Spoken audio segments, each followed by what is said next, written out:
جی اس وقت عام آدمی تحریک پاکستان کی صدر مس راشدہ فرحان بھٹہ ہمارے درمیان موجود ہیں۔ راشدہ فرحان ایک باہمت، جرأت مند اور محنتی خاتون ہیں جنہوں نے تونسہ جیسے پسماندہ علاقے میں قدم رکھ کر سیاسی، سماجی اور فلاحی کاموں میں بڑھ چڑھ کر حصہ لیا۔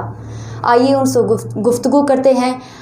جی میرا پہلا سوال آپ سے یہ ہے کہ آپ نے تعلیم کہاں سے حاصل کی اور سنا ہے کہ آپ پی ایچ ڈی کر رہی ہیں؟ پہلے تو المنظور کا بہت شکریہ کہ آپ نے مجھے یہاں پر دعوت دی اپنے عوام کے ساتھ گفتگو کرنے کے لیے۔ جی بالکل۔ ایجوکیشن ظاہر میری تونسہ شریف سے ہے، میرا تعلق تونسہ شریف سے ہے، تو تعلیم بھی میں نے یہیں سے حاصل کی ہے اور گریجویشن تک تونسہ شریف میں۔ اس کے بعد زکریا یونیورسٹی ملتان میں نے ماسٹرز کیا، ایم فل کیا اور الحمدللہ اب میں اس میں پی ایچ ڈی بھی کر رہی ہوں۔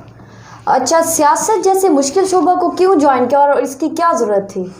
یہ ایک المیہ ہے نلاب، میں سمجھتی ہوں کہ ہمارے علاقے کا، کہ ہم لوگ یا پورے پاکستان کا بھی کہہ سکتے ہیں، ہم چاروں صوبوں کا کہہ سکتے ہیں کہ ہم لوگ سمجھتے ہیں کہ سیاست ایک مشکل شعبہ ہے، حالانکہ عام آدمی کی زندگی پر جتنا اثر انداز ہوتی ہے سیاست، ہر انسان کی زندگی سے جڑی ہوئی ہے۔ ہم یہ کیسے تصور کر لیتے ہیں کہ یہ مشکل ہے، یہ کام مشکل ہے، یا اس پہ صرف انہی لوگوں کے رائٹس ہیں جو فیوڈلز ہیں، یا جو پہلے سے جو خاندان، جو 20-25 خاندان سیاست میں آ رہے ہیں، صرف انہی کی اولادیں آ سکتی ہیں سیاست میں۔ یہ میں سمجھتی ہوں شعور کی کمی ہے ہمارے علاقے میں، ہمارے خطے میں، ہمارے پاکستان میں، کہ ہم سمجھتے ہیں صرف وہی گھرانے آگے آ سکتے ہیں اور کوئی آگے نہیں آ سکتا۔ میں بلکہ اس کے توسط سے، آپ کے توسط سے یہ عام لوگوں تک یہ بات پہنچانا چاہوں گی کہ عام لوگوں کو سیاست میں آنا چاہیے، عام لوگوں کے مسائل عام لوگ ہی حل کر سکتے ہیں۔ کبھی بھی لیڈر جو اوپر سے پلانٹ کیا جاتا ہے، جو ایلینز ہوتے ہیں، جو ہمارے سروں پر نازل کر دیے جاتے ہیں، وہ لیڈر نہیں ہوتے۔ ہم اگر قیام پاکستان کو دیکھیں، ہمارا پاکستان بھی کس طرح وجود میں آیا، تو قائد اعظم محمد علی جناح وہ بھی کوئی لینڈ لارڈ نہیں تھے، اور انہوں نے محنت کی اپنے لوگوں کے لیے، اور جو لیڈر ہوتا ہے وہ عام لوگوں میں سے پیدا ہوتا ہے۔ جی تونسہ سرداروں، تمنداروں، پیروں اور قوم پرستوں کا گڑھ ہے۔ آپ کا تعلق ایک مڈل کلاس فیملی سے ہے، مشکلات کا سامنا تو ہوگا؟ یقیناً ایک خاتون ہونے کی حیثیت سے مشکلات کا سامنا تو میرا خیال ہے کہ بہت زیادہ ہے، اور وہ جس پہ بیتتی ہے شاید وہ زیادہ جانتا ہے۔ میں فیس کر رہی ہوں، جب سے میں نے سیاست میں قدم رکھا ہے، میں بہت سے تھریٹس ہیں مجھے، اس اپنے علاقے میں بھی، اپنے علاقے سے باہر بھی بہت زیادہ ہمیں تھریٹس ہوتے ہیں۔ نہ صرف میں فیس کر رہی ہوں بلکہ ان تمام تر مشکلات کا سامنا میرے 2 بچے بھی کر رہے ہیں، میرے ہسبینڈ بھی کر رہے ہیں، میرا خاندان بھی کر رہے ہیں۔ ہم ایک پورے خاندان کو یہ تمام مشکلات فیس کرنی پڑ جاتی ہیں کہ ایک عورت جس کو ایک علیحدہ سامان سمجھ کے گھروں میں قید کر دیا جاتا ہے، وہ کس طرح فیوڈلز کے سامنے کھڑی ہو گئی، یا اپنے حقوق کی بات کر رہی ہے، یا اپنے لوگوں کے حقوق کی بات کس طرح کر سکتی ہے۔ آپ نے قومی سطح پر الیکشن کمیشن اسلام آباد سے پارٹی رجسٹر کرایا، اس کا کیا مقصد تھا؟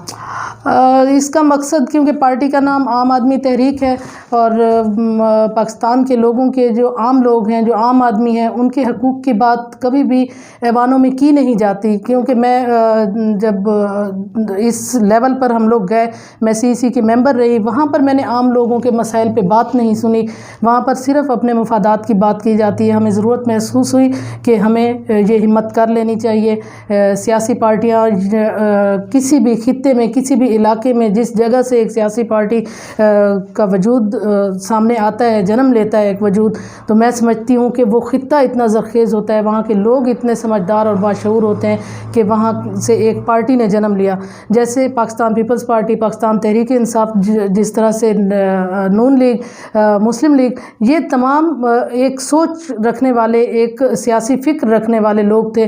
عوام کے بارے میں سوچا جا سکتا ہے، اور ہم نے اس لیے اس پارٹی کو اتنی محنت کر کے ہم نے یہ پارٹی بنائی کہ ہمیں عام لوگوں کے مسائل حل کرنے ہیں۔ 2018 میں قومی الیکشن میں آپ نے حصہ لیا، عوام میں پذیرائی نہیں ملی، تو آپ کا کیا رد عمل ہے اس حوالے سے؟ اچھا، اس پر ہمارے بہت سے جو پہلے سیاستدان موجود ہیں، انہوں نے کئی جگہوں پر بڑا اس طرح سے مذاق اڑایا کہ یہ لوگ تو اب ان کو ختم کر دینی چاہیے سیاست. تو میرا خیال ہے اس کی سب سے بڑی مثال چودھری برادران ہیں. چودھری شجاعت حسین ابھی بھی ان کو اٹھا کر سٹیج پر لے لایا جاتا ہے.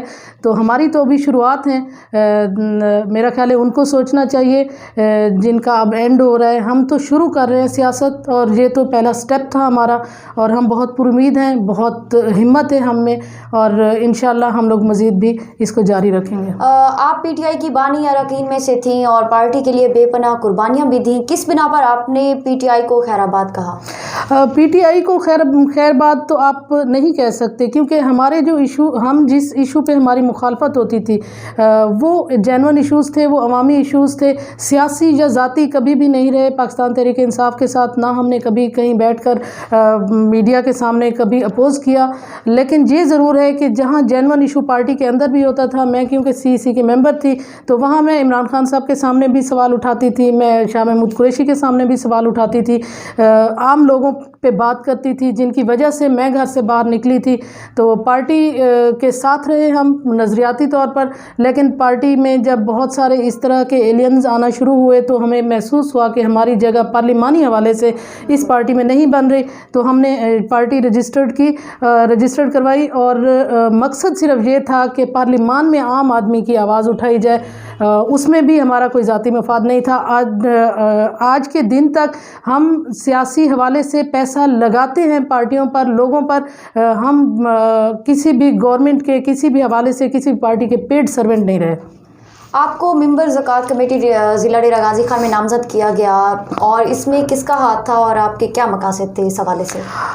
کس کا ہاتھ تو میرا خیال ہے اللہ کی ذات کا ہوتا ہے. سب سے زیادہ جب کسی کو اللہ نے عزت دی ہے تو مخالفین ہوں یا چاہے جو بھی آپ کے ارد گرد رہنے والے لوگ ہوں, انہیں اپنا دل بڑا رکھنا چاہیے. میری محنت کا سب سے بڑا ہاتھ, میرے کردار کا سب سے بڑا ہاتھ, اور میں سمجھتی ہوں کہ سی ایم عثمان بزدار صاحب کی بے حد شکر گزار ہوں کہ انہوں نے اتنے اہم عہدے, میں سمجھتی ہوں کہ دونوں, ایک انسانی حقوق کی ڈسٹرکٹ ممبر ہوں میں, دوسرا میں زکوٰۃ کے حوالے سے, دونوں ایسے ادارے ہیں جہاں پر ایک بہت بڑی ذمہ داری آپ کے کندھوں پہ آ جاتی ہے. اور عثمان بزدار صاحب نے اتنے اہم معاملات میں مجھے اس قابل سمجھا کہ تو یقیناً اس میں میرا کردار ہو سکتا ہے, اور میں نہیں سمجھتی کہ کسی کا ہاتھ ہے اس میں.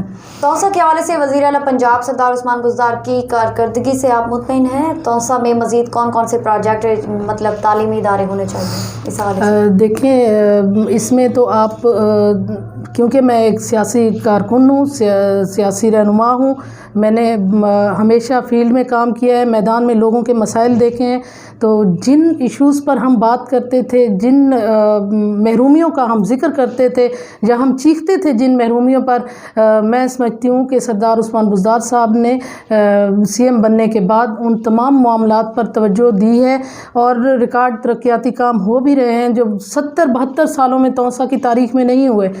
تو اگر کوئی مثبت کام ہو رہا ہے تو ہمیں لیگ پولنگ کی بجائے ہمیں اس میں اپریسیشن ڈالنی چاہیے اور اپنا پورا تعاون ان کے لیے پیش کرنا چاہیے.